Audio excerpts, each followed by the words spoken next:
All right, I'm just waiting on notification. Okay, boom. And we are live. I want to thank everyone for tuning in to a very special edition of Off the Record on the People's Podcast this afternoon. We have an incredible guest with us today, one who's going to give us some amazing information as well as inspiration, and that is none other than our brother from Los Angeles, California, Brother Stanley Muhammad. Assalamu alaikum, sir. Alaikum salam, brother. Yes, sir. And Brother Stanley, this means a lot to myself, my family, and the viewing audience of the People's Podcast that you would take time out of your busy schedule to come have a conversation with us. Yes, sir. It was my great honor and privilege to have the awesome opportunity, brother. And you are doing a great job. I have viewed some of your interviews, and I would like to say that continue the good work, brother. All praises due to Allah. Yes, sir. Well, the first question that we have for you, Brother Stanley, is when did you first hear the teachings of the Most Honorable Elijah Muhammad? In 1981, I was before I met the teachings of the Most Honorable Elijah Muhammad. I was in Wallace D. Muhammad's camp, and my brother led me there. He stumbled into the mosque here in Los Angeles, and it was Kareem Abdul Hassan, who was their regional minister under Wallace D. Muhammad. And I took time to go down there on my brother's invitation, and I was so inspired just from that introductory of Islam that I began to embrace Islam, and which led me to the Nation of Islam. Beautiful. All praise due to Allah. Yes, sir. And when did you accept the teachings of the Most Honorable Elijah Muhammad? I wrote my letter in 1981, and my letter was accepted November the 24th, 1981, which is, I believe, 41 years ago. All praises to Allah. Yes, sir. Beautiful, beautiful. And people are showing you love all across the country right now, even as we speak, Prime Minister. Hold on. Okay, yes, sir. My sister send the greetings. Both of my sisters send the greetings. Sister Ramonia sends the greetings. And there we go. All right, great. Yes. Yes, sir. Okay, wonderful. Once you came into the ranks, who trained you, sir? At that time, our captain was Brother Abdul Malik Muhammad, which was known as Michael 2X back then. Brother Khalid Muhammad, or some refer to him as Dr. Khalid Muhammad, was the regional minister here on the West Coast. And we had some awesome training. We had a lot of conflict with law officials, and we were trying to establish our roots under the direction and the guidance of our brother, the Honorable Brother Minister Louis Farrakhan. I like that term. I think Brother Dr. Wesley Muhammad coined that phrase, the Honorable Brother Minister Louis Farrakhan. Yes, sir. But, yes, it was an extraordinary experience for me coming out of the graveyard of mental death and ignorance in Los Angeles. You know, I was involved in crime and drugs, just like that was the element, and I gravitated towards that, but I knew it wasn't me. You know, Allah's always been with me. I just didn't know at that time who it was that was guiding me to this particular journey of Islam. And yeah, we had an awesome brotherhood back in my inception coming into the ranks. Okay, great. Yes, sir. All praise due to Allah. And speaking of, well, first of all, let me get both my sisters send the greetings. Sister Ramonia sends the greetings. Brother Daniel E sends the greetings. And thank everyone who continues to show you love all across the country. And I can't wait to put this on YouTube. How did you all handle law enforcement through music? It seems like, you know, LAPD, the movies. How did you handle it actually being there and dealing with law enforcement in Los Angeles? Well, I followed. There's an echo. You hear the echo? I followed instructions. That's how I handled it because I was new to this, the Nation of Islam. And one day I left, one Saturday, we would have FOI class meetings on Saturdays. And Brother Captain Michael 2X, who is now known as Brother Malik, he would have and hold FOI meeting classes in the jungle area of Los Angeles. It's an area called the Jungle. And there was a 2-bedroom apartment, and I don't know how many brothers he had in it. It looked like he had 25 brothers staying in a 2-bedroom apartment. And I'm exaggerating, but the apartment was well kept, it was neat. One day I came to the apartment complex. I was fresh, just maybe my first or second FOI class meeting. I went home, I took my suit off because I wasn't used to wearing suits all the time and bow ties. So I couldn't wait till FOI class was over. And I would go home, I would put on my casual clothes and come back. The police had jacked me up on the corner in front of the FOI house and had me spread out on the hood of the car. And one of the brothers in the window saw me sprawled out on the car, and Brother Captain Malik designated all the brothers to go downstairs because he recognized he was one of the members of the nation. And Brother Captain came out and he told me to get up off of that car, and the police looked at him and said, "Who are you?" And he said, "I'm Captain Michael 2X. Who are you?" And the police responded, he says, "I'm Lieutenant Johnson." And Brother Captain Malik said, "I don't want to talk to no lieutenants. I want to talk to your captain." And I'm like, what's fixing to happen here? Because I'm just coming into this. I'm like, did I join the right organization or what? So Brother Sultan, who is now in Chicago, he was known as Brother Gregory 2X, which is the Honorable Minister Louis Farrakhan, one of his research team members. Yes, sir. He was there. There were a lot of brothers that came out of the house, and Brother Captain designated everybody, and they surrounded the police. And their officers their commanding officer showed up. His name was Blackburn. Blackburn gave us hell all the time. And Blackburn and my captain, they walked down the street, and he came back and he said to his officers, "Release him." And then they said he fitted the description of a car thief. And my captain said, "Muhammad don't make car thieves. Muhammad makes men."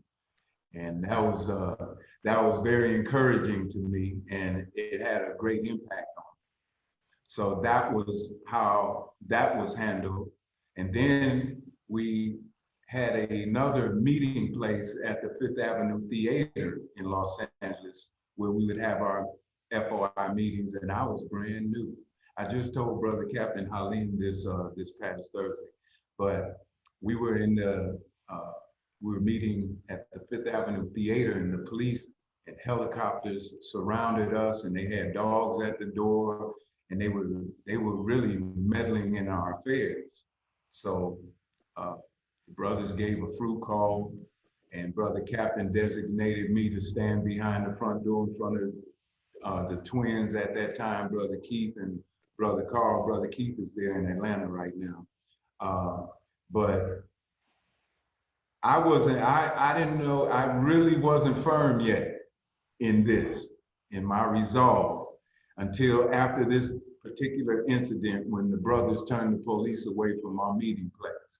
And Brother Captain asked me to stand in the front door and hold close there and not to let the police in. And my knees were trembling, brother. My legs were shaking. I was like, once again, we're in the heat. So the brothers were chanting Allahu Akbar, Allahu Akbar. The community came out, and it was in broad daylight. And the community got a chance to see how effectively Islam and the FOI held up against the police force in the community. They had to turn around and they had to leave. So after that event, I had a firm resolve to stay in this journey here. Oh, Because praise I've to never, Allah. never in my life seen any black men turn the police away. Mm. Yes, sir. Yes, sir. Beautiful. All praise due to Allah. People showing you love all across the country. Once again, man, people showing you love, liking it. That's right. Bearing witness. Excellent. And I can't wait to put this on YouTube. All praises. Yes, sir. Now, my next question for you, Brother Stanley, is this. Okay, so what was it like for the most honorable Mr. Farrakhan? A lot of his videos seem to be on the West Coast during the 80s, early 90s. What was it like to see him come to LA so much? Brother, it was not really adequate to express the feeling that I had when I first got a chance to lay my eyes on the Honorable Minister Louis Farrakhan. We were meeting on Crenshaw at an old restaurant called Entre's Cafeteria, and they turned it into a nightclub. So one evening, or one morning, I had awakened and somebody stole my car. I had a beautiful Lincoln Continental Mark IV. It was white on white, had the brains blow out on the top, sunroof. And I came out of the house one morning and I was looking for my car to realize somebody stole my car. So I armed myself up with a firearm and I went riding my bike around the neighborhood because I had it in my mind to retaliate if I saw somebody, that had anything to do with stealing my vehicle. So I ran into these brothers where we were meeting on Crenshaw after the ministry, where he would give his black male and female lectures. He was coming in and out of the city every week, once a week. And the two twins, Keith and Carl, were on post at the front door. The minister was due to come there in a few days, and I needed to use the bathroom. I jumped off my bike, I went in the building, and undetected, the brothers didn't see me go in, and I went downstairs to use the restroom, and I heard Brother Khalid Muhammad, the regional minister, jamming the brothers up. "You let that brother go downstairs? You didn't see him?" So they came downstairs, and I was in the urinal, and they were standing behind me, and I had the word Islam on the back of my jacket. So they kind of relaxed. They said, "You a Muslim?" And I said, "Yes, sir." And I told them I was with Wallace D. Muhammad. And they asked me if I would be interested in coming to hear the Honorable Minister Louis Farrakhan speak this weekend. And I said, "Sure, I would love to hear him speak." I've heard a lot of negative things about him from the camp that I was at, because that's the way it was then.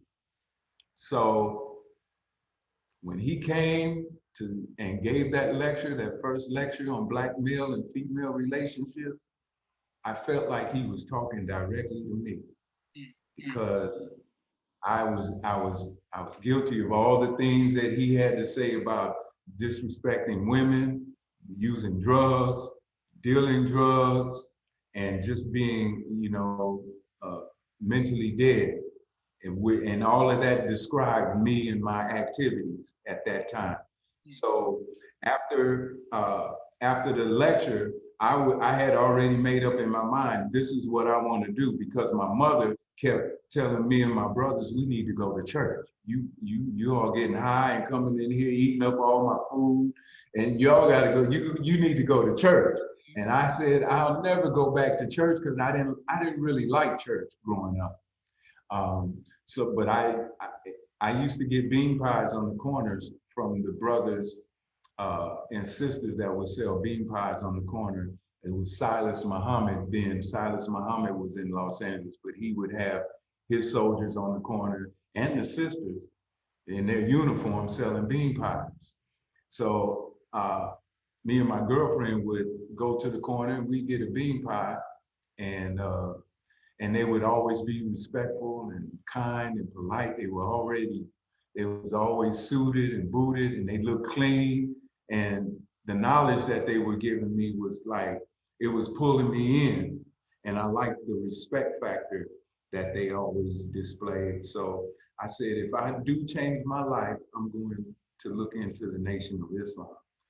And from the camp of Wallace D. Muhammad, that one lecture, I was no longer a member of the world community of Islam in the West under Wallace D. Muhammad.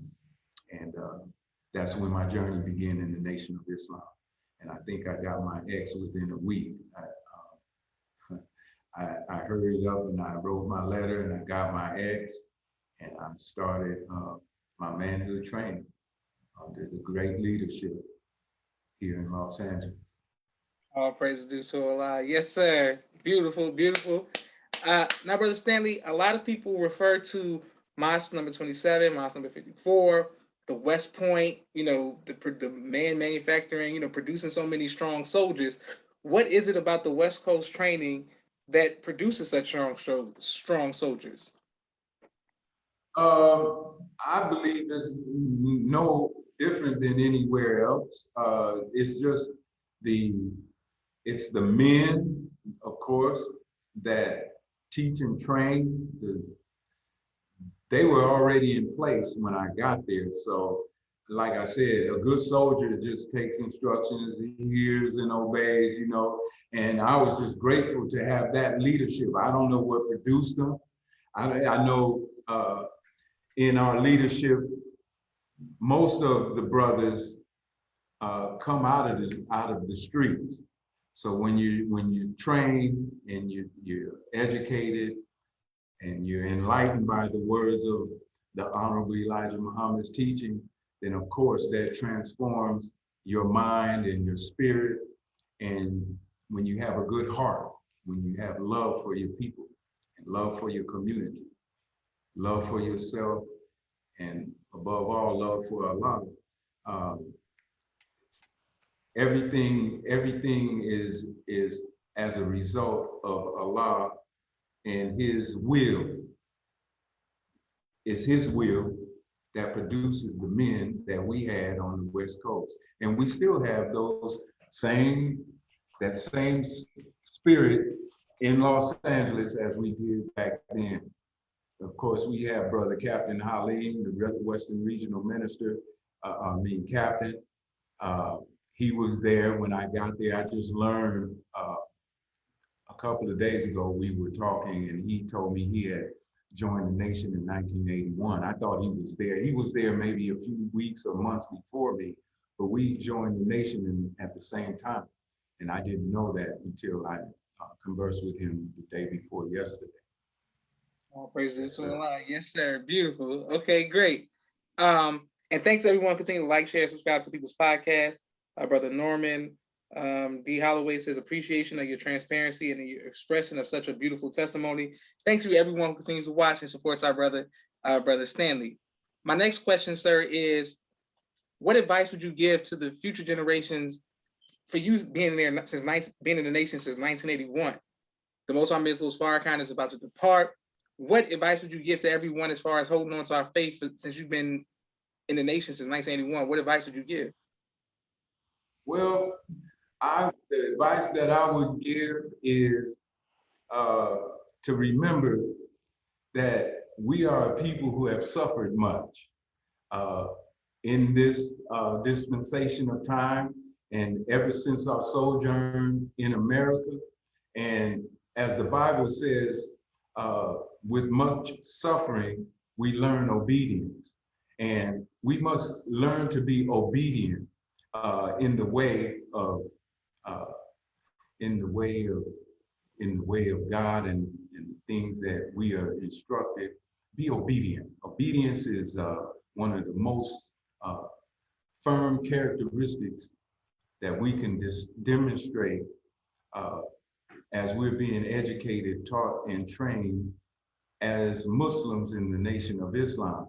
And when we do that, we experience one of the most game-changing events in our lives, to be able to transition out of a world that we have experienced all our lives, which is negative.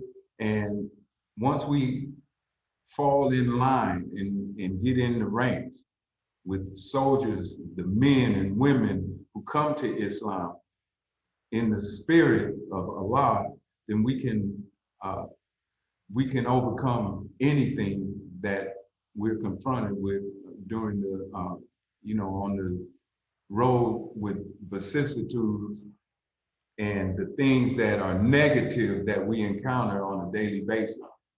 So my advice would just try to be obedient, be loving, be kind. We gotta love each other.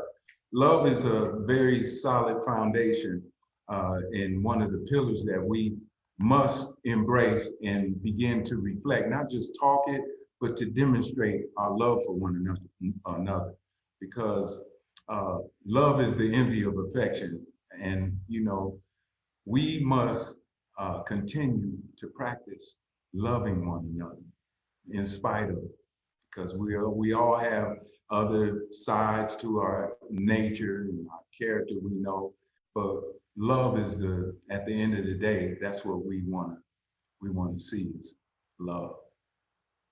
All praise to Allah. Excellent teaching.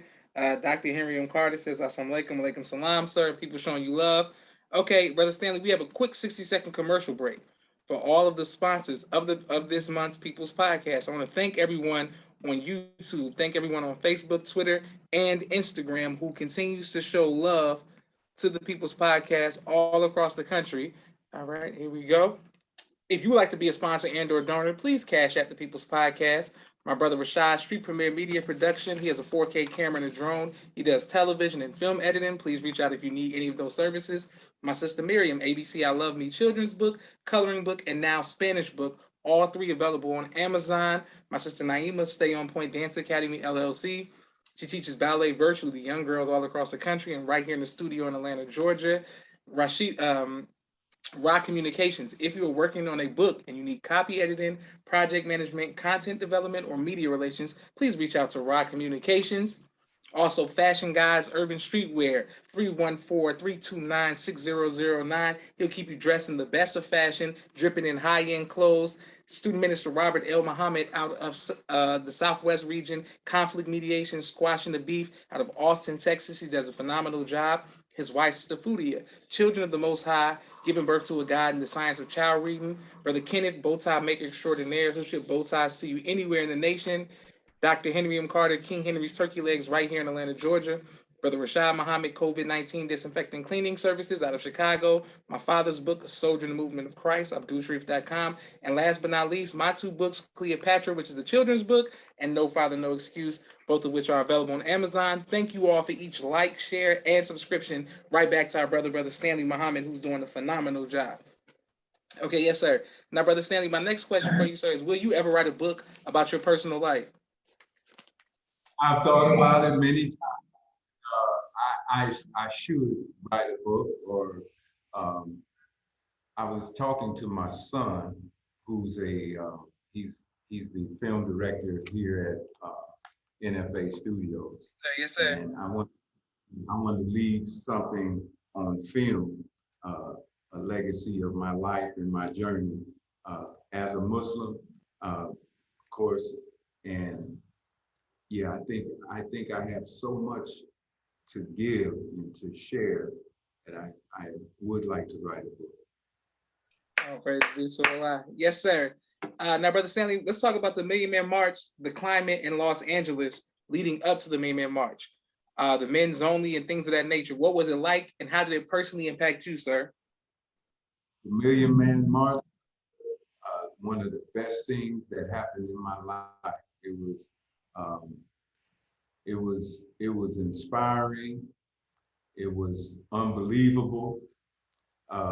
I've seen so many things in the nation take place behind the minister's guidance and his leadership, to the point where, as I said, it was almost unbelievable. It's a miracle, and the spirit that was generated behind the Million Man March before it took place here in Los Angeles was high. The energy was high, spirit was high, and it was one of the greatest events that I've ever witnessed in my life.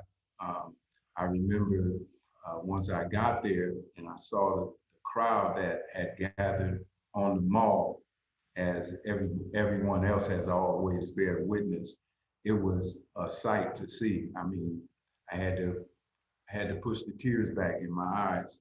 I mean, brothers, when we got to the airport departing from Los Angeles, the whole, all the airlines were full and the planes were on the runway. I was on a flight on my way, and these sailors were sitting next to me in their uniforms, and they leaned over to my seat and they said, "Where are you going?" I said, "I'm going to Washington, D.C. to the Million Man March." And they said, "We're going too." And you know, they snuck off the base. They said they snuck off and they took off the base to fly to Washington to the Million Man March. So it was definitely a spirit that was generated in and around the country, in the hearts of Black people, both male and females, behind the call of the Honorable Minister Louis Farrakhan. I mean, Minister Farrakhan, brother, he's definitely a gift to Black nation. Minister Farrakhan, I mean, words can't describe the man. Only he's just phenomenal. Words are just not. Minister Farrakhan, as you know, is. I remember before he got in the heat with the Jewish community, Minister Farrakhan appeared at the Wilshire E. Bell Theater. He was speaking to the Black athletes and entertainers, and this is before he became, you know, he became well renowned in the media. And he spoke, and the house was full of Jewish people. It was mostly all Jews in the theater. And he spoke so well, and he touched their hearts and minds with the words that he spoke. When he finished, they all got up and they gave him a standing ovation. And these are all Jewish people, mostly Jewish people. And when he left the stage, they stayed on their feet and they clapped. They wanted an encore. He came back out, he bowed down, and it was amazing. And then no later than maybe a week after that, he got in when he made the comment when Jesse Jackson was running for the presidency. Yes, sir. And he got into the heat behind that. I was like, wow, and all those Jews were on their feet applauding him at that time. And then the week or two later, when he defended the Reverend Jesse Jackson, he was no longer looked upon by the Jewish community as a man that he really is. And we know the reasons why. But yeah, that was phenomenal.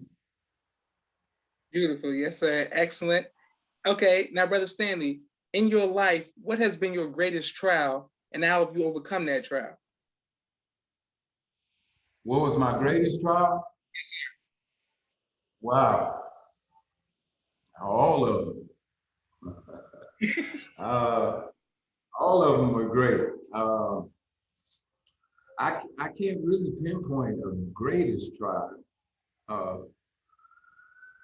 I guess the self-mastery is always a work that's ongoing, you know, and it's still a great trial to master myself, you know, to be noble in my character, you know, and it's a lifelong experience, trying to overcome the trials and tribulations. But I really haven't had any one particular trial that comes to mind that was difficult to overcome. Once I put my mind to it, I pray and fast, and all my trials seem to be, I've been able to overcome any trial. and it reaffirms in my heart and mind that Allah is always present in my life. He's always been present. All praise due to Allah. Yes, sir. What has been your greatest joy in life, sir? Sir, What has been your what did you greatest say? joy in life? Your transmission went out. I didn't hear you. Yes, sir. What has been your greatest joy in life? Serving the Black community. It's been my greatest joy. Teaching the teachings of the Honorable Elijah Muhammad. I get a blast out of teaching and sharing the teachings of the Honorable Elijah Muhammad to our people, wherever I'm at the gym. I was at the park this morning doing my workout. I was expressing some of the teachings to a friend of mine that I had grown up with and who was once my youngest son's football coach at one time. And it's inspiring to me to be able to inspire others. And that's the greatest joy that I get out of being a Muslim in the Nation of Islam. Beautiful. All praises due to Allah. Yes, sir. Okay, my next question is, how has being a great grandfather, how has that changed your life? I haven't gotten used to it yet. My grandson, my great grandson, and two of my grandsons live in Dallas, and I don't get to travel as much as I would like to back and forth, you know, from Los Angeles to Dallas.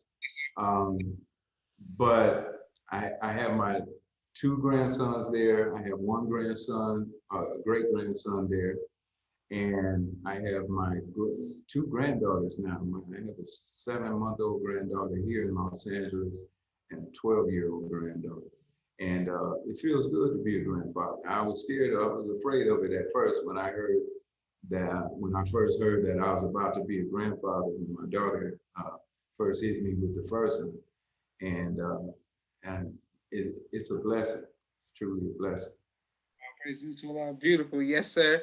And what type of music do you like to listen to, Brother Edward? Old school R&B. Yes, sir. Yes, sir. That's all I listen to. I listen to a little rap every once in a while, and I'll take some lines out that are positive from here and there, you know. But for the most part, I enjoy old school R&B music, the Dramatics, you know, the Isley Brothers, Marvin Gaye, Al Green, you know, we go on and on. And I honestly believe that the 60s and the 70s was a time period that was really a heightened highlight for Black people. Before guns came into play and before gangs really took off and the murder in the Black, you know, the terrible condition that we see today in our communities, it wasn't quite as bad then as it is now. It escalated, it's gotten out of hand. But the music definitely had lyrics in it that had full meaning because, of course, Honorable Elijah Muhammad was behind all of that. You know, most of our entertainers back then in the music industry were affiliated with Islam, you know, and you could hear it in the music. I listened to Marvin Gaye and the words, who's willing to die to change the world, you know, they were before their time. Yes, sir. Yes, sir. Yes, sir. Beautiful, beautiful. Okay, great, great. Here we go. Okay, and Brother Duran is saying that's the supreme Black man, Brother Stanley. Brother pushes hard line for Islam. Excellent. Thank you very much, Brother Duran, for watching. Yes, sir. My next question for you is, man, we talked about the grandparents, the music. What would you like your legacy to be, sir? I would like my legacy to be one that sacrificed his life for the liberation and the salvation of his people.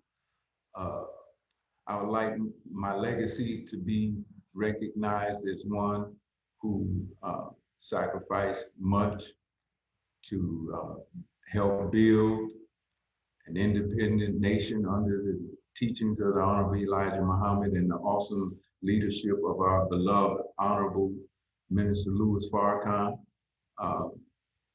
because that's who I am. That's what I've always dedicated my life to. I mean, I can hardly go to sleep without dreaming about being in the nation. I dream of my brothers. It's all I consume for the most part of my adult life, you know, and I did it with all of my energy. I had a deliberate sense of purpose when I came in, and I take full responsibility for my self-determination, and I would like to be recognized as one who helped push up the hill, the upward climb, to see our people liberated. Yes, sir. All praise due to Allah. Yes, yes, sir.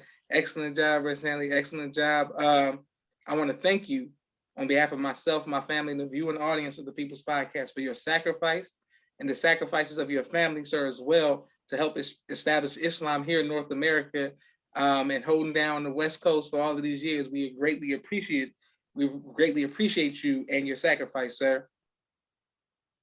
Thank you very much, Brother Joshua. It's an honor and privilege once again to have this opportunity to share time with you and our listeners and the listening audience. I love you. Keep up the good work.